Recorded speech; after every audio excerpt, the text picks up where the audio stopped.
Before the decisive fifth and final round of his January Bellator MMA welterweight title fight at the Forum, Rory MacDonald surveyed the painful swelling that had emerged in his left leg, and later joked it appeared a new life form was taking shape.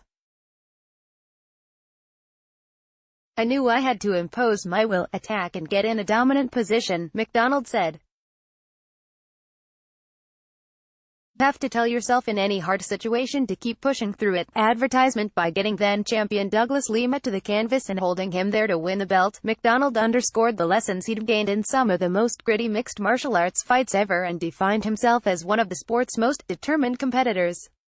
Now, with some expressing concern Canada's MacDonald is taking on too much risk by doubling down on the welterweight belt by seeking to defeat middleweight champion Gegard Mousasi, the 2nd of June 44, in Saturday's main event. He's prepared to showcase his knack to display that will to overcome. "It will be a hard-nosed fight and I'm ready," MacDonald, 20-4, said.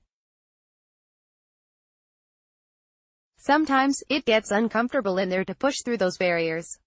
I've had to push myself and break down walls."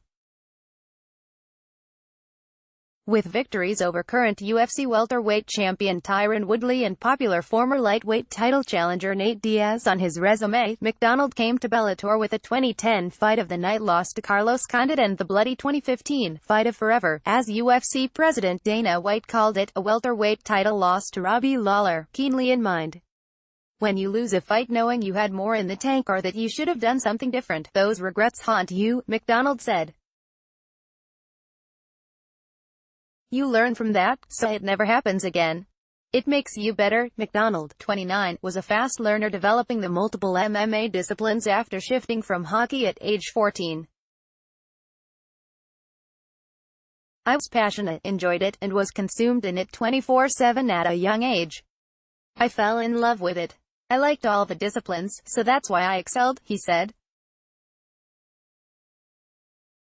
In the Lawler fight, for instance, his nose was badly broken, yet he remained upright, slugging away in moments that have stopped others. "I learned from the disappointment and convinced myself the next hard situation would be something I can overcome. Lawler didn't finish how I liked, but the Lima fight did. I pushed through," he said. Among the many admirers is Lima, who opens Bellator's 8-man welterweight tournament Saturday with a third fight against former champion Andrei Koreshkov. "A guy who can withstand the damage deserves so much respect," Lima said. "The last round decided the fight. I should have moved around. He was so badly injured. I should have finished him off. But he's been through some wars and he's considered one of the best, and here I am crying about it now," MacDonald said. "To get that respect is a nice bonus. I've put a lot on the line." Against fellow UFC defector Mousasi, MacDonald anticipates a lot of strategy. "Both of us are tricky, both have a lot of experience and high skill level. It's a chess match as much as it's going to be a physical battle. I'll see when I'm in there how to figure it all out. He's very powerful, has a lot of strength, and if he gets in a dominant position, he can impose it."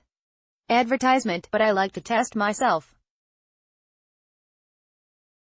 "When I was a kid, I wanted to be a multi-weight champion. I have the skills, the experience, my youth and physical abilities. So if there's ever a time to go for these challenges, my chance is today."